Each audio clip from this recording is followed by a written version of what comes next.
അമൽ, അവിടെ ഏറ്റവും ക്രിട്ടിക്കലായ നിലയിൽ ഇപ്പോഴും ഈ അഫ്വാന്റെ ഉമ്മ ഉണ്ട്. മരണം സ്ഥിരീകരിച്ചിട്ടില്ല, വെന്റിലേറ്ററിലാണെന്ന വിവരമാണ് ഇവിടെ ഉള്ളത്.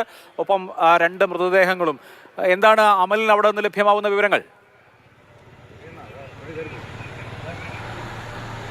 പോലീസ് സ്റ്റേഷനിലേക്ക് എത്തിയ പ്രതിയെ അവിടെ നിന്നും മെഡിക്കൽ കോളേജിലേക്ക് കൊണ്ടുപോയിട്ടുണ്ട്. അത് തിരുവനന്തപുരം മെഡിക്കൽ കോളേജിലേക്കാണ് എന്നുള്ളതാണ് മനസ്സിലാക്കുന്നത്. നമ്മളിപ്പോൾ ഉള്ളത് ഗോകുലം മെഡിക്കൽ കോളേജിലാണ്. ഇവിടെ ഇപ്പോൾ ഈ പറയുന്ന പ്രതിയുടെ അമ്മയെ അതീവ ഗുരുതരാവസ്ഥയിൽ അഡ്മിറ്റ് ചെയ്തിട്ടുണ്ട്.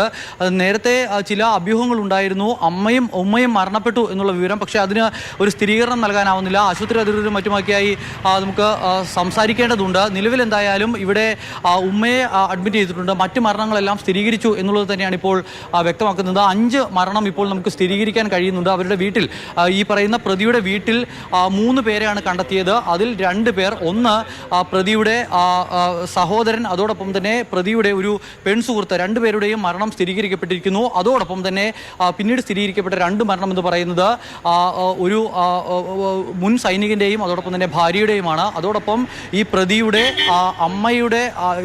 അച്ഛൻ്റെ ഉമ്മയും മരണപ്പെട്ടിട്ടുണ്ട് എന്നുള്ളതാണ് നമുക്ക് നമുക്ക് ഈ മൃതദേഹം ഇവിടേക്ക് എത്തിച്ച ആംബുലൻസിൻ്റെ ഡ്രൈവർ ചേരുന്നുണ്ട്. ചേട്ടാ, എവിടെ നിന്നാണ് ഈ ബോഡി കണ്ടെത്തിയത്? എങ്ങനെയാണ് നിങ്ങൾ ഇവിടേക്ക് ഒന്ന്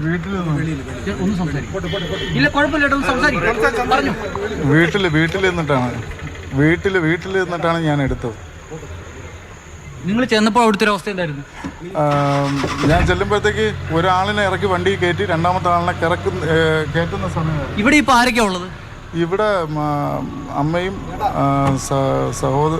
സഹോദരനും പിന്നെ ഒരു പെൺകുട്ടിയും. പ്രതിയുടെ വീട്ടിൽ മരിച്ചു കിടന്ന 3 പേരെ ഇവിടേക്കാണ് സമ്മതിക്കുന്നില്ല അവർ. കുഴപ്പമില്ല, ഇത് ആശുപത്രി പരിസരമാണ്, അതിനാൽ തന്നെ അവർക്ക് ഇവിടെ അധികം നേരം നിൽക്കുന്നതിന് ബുദ്ധിമുട്ടുണ്ട്. അതായത് ഇത് പ്രതിയെ കൊണ്ടുവന്ന ഈ 3 പേരെ പ്രതിയുടെ വീട്ടിൽ ഉണ്ടായിരുന്ന 3 പേരെ കൊണ്ടുവന്ന ആംബുലൻസാണ്. അതിൽ പ്രതിയുടെ അമ്മ അതീവ ഗുരുതരാവസ്ഥയിലാണ്.